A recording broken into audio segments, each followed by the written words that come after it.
Desa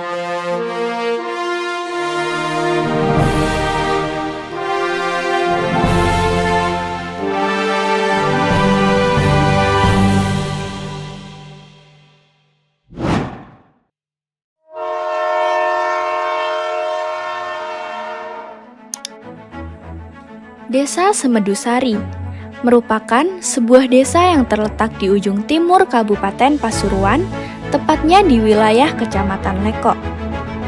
Menurut cerita dari orang-orang dahulu, kawasan ini dulunya berupa hutan lebat di tepi pantai yang dikenal angker oleh masyarakat sekitar. Karena rasa penasaran yang besar, sekelompok pendatang dari Madura datang ke daerah ini. Namun, sebelum memulai menebang hutan dan menetap, para pendatang dan warga setempat melakukan ritual semedi atau bertapa sebagai bentuk permohonan agar tempat tersebut menjadi aman dan layak dihuni. Cerita tentang kegiatan bersemedi itulah yang didengar dari lisan ke lisan oleh masyarakat sekitar. Hingga sekarang, daerah tersebut dikenal dengan nama Semedusari, yang berasal dari kata semedi. Struktur organisasi di Desa Semedusari dipimpin oleh kepala desa dan dibantu oleh perangkat desa yang terdiri dari sekretaris desa, kepala urusan umum atau kaum, dan kepala seksi atau kasi, serta kepala dusun. Selain itu, desa juga memiliki berbagai lembaga yang berperan penting dalam mendukung pembangunan dan kesejahteraan dalam masyarakat. Lembaga-lembaga tersebut antara lain yaitu Lembaga Pemberdayaan Masyarakat atau LPM, Pemberdayaan Kesejahteraan Keluarga atau PKK, Badan Permusyawaratan Desa atau BPD, Linmas, Karang Taruna, serta aparat keamanan dan pembinaan masyarakat seperti Babin Kamtipmas dan Babinsa. Di Desa Semedusari, sebagian besar penduduknya berasal dari suku Madura, sehingga bahasa Madura menjadi bahasa sehari-hari yang digunakan dalam komunikasi antar warga. Dengan jumlah penduduk sebanyak 2.993 jiwa, yang terdiri dari 1.495 laki-laki dan 1.498 perempuan, desa ini mayoritas dihuni oleh warga dengan usia produktif. Tercatat sebanyak 1.800 jiwa berada pada rentang usia 19 hingga 59 tahun. Seluruh masyarakat Desa Semedusari memeluk agama Islam, maka tak heran kegiatan keagamaan menjadi bagian tak terpisahkan dari kehidupan sehari-hari. Contoh dari kegiatannya yaitu pengajian rutin setiap minggu dan santunan anak yatim yang kerap dilakukan bersama-sama. Hingga hari ini, masyarakat Desa Semedusari terus menjaga dan melestarikan tradisi yang diwariskan dari generasi ke generasi. Salah satu tradisi yang masih terus dijalankan adalah tradisi petik laut. Dalam tradisi ini, warga berkumpul dan bersama-sama mengarak sesajen menuju laut, lalu memanjatkan doa bersama agar hasil tangkapan di masa depan tetap melimpah dan membawa keberkahan. Untuk petik laut di Desa Semedusari itu biasanya dilaksanakan tidak setiap tahun. Yang mengantarkan larung sesaji ke tengah laut itu tidak dilaksanakan setiap tahun. Tetapi kadang itu dilaksanakan pada satu periode masa pemerintahan kepala desa.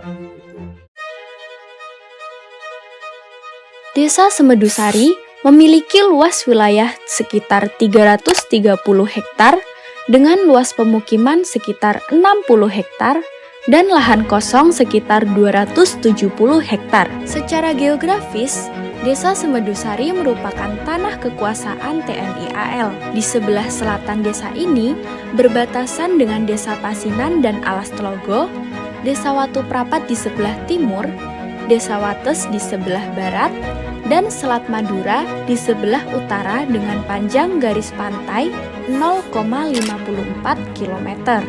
Fasilitas publik di Desa Semedusari meliputi 1 balai desa, akses jalan desa yang cukup baik, 2 masjid dan 8 musola untuk menunjang kegiatan ibadah warga, 5 posyandu dan 5 polindes sebagai sarana penunjang kesehatan, serta seluruh rumah di Desa Semedusari yang sudah teraliri listrik. Sementara itu, untuk menunjang pendidikan, desa ini memiliki 3 sekolah dasar, 2 madrasah sanawiyah, dan 3 taman kanak-kanak.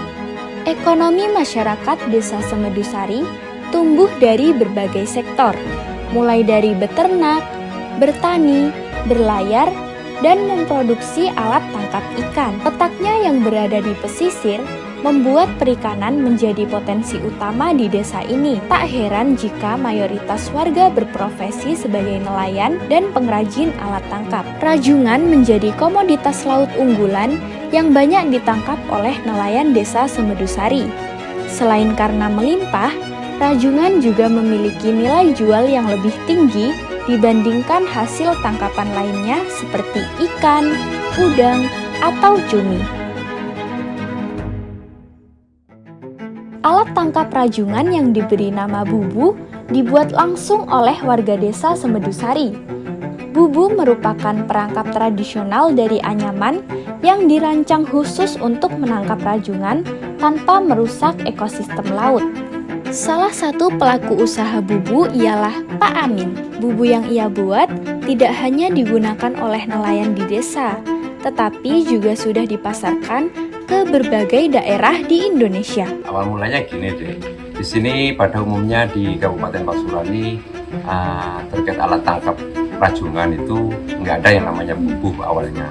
Sini pakai jaring tradisional. Dan kebetulan nelayan kami itu pernah dapat bubu bekas yang second dari Kabupaten Tuban. Dan juga saya pribadi terinspirasi buat pembikinan alat tangkap bubu yang berupa bubu itu. Makanya saya cari-cari pengetahuan, maksudnya terkait pembikinan. Sebelum bikin bubu itu saya mau bikin alat-alat yang bisa mencetak bubu itu tersebut, begitu. Potensi sumber daya alam di Desa Semedusari sangat melimpah. Selain lautnya yang kaya akan hasil tangkapan seperti rajungan, desa ini juga memiliki daratan luas dengan lebih dari 270 hektar lahan kosong yang dapat dimanfaatkan warga untuk bertani dan berternak. Dusari memiliki sekitar 1060 orang yang berprofesi sebagai petani. Karena kondisi tanah yang cenderung kering, aktivitas bertani biasanya dilakukan saat musim hujan. Tanaman utama yang dibudidayakan adalah jagung, karena paling cocok dengan karakteristik tanah di daerah ini. Setiap tahunnya, hasil panen jagung bisa mencapai sekitar 15 ton. Tak hanya bertani, warga juga memanfaatkan lahannya untuk beternak. Peternakan menjadi penopang ekonomi masyarakat, terutama di luar musim tanam. Hewan ternak seperti kambing dan sapi banyak dipelihara oleh warga. Warga Desa Semedusari memiliki potensi besar untuk berkembang lebih maju, karena terdapat akses terhadap pendidikan formal dan sebagian besar anak-anak melanjutkan pendidikan hingga jenjang yang lebih tinggi. Selain itu, warga Desa Semedusari mulai memanfaatkan teknologi digital sebagai media belajar, promosi usaha, dan pengembangan diri. Harapan kami selaku pemerintahan Desa Semedusari ingin anak-anak yang wajib bersekolah bisa meneruskan sekolahnya minimal di tingkat SLTA sesuai dengan program wajib belajar 12 tahun atau bahkan hingga ke kuliah, sehingga nanti masyarakat kami memiliki SDM yang sangat bersaing dengan masyarakat desa lain, yang pada akhirnya juga berdampak pada kesejahteraan ekonomi.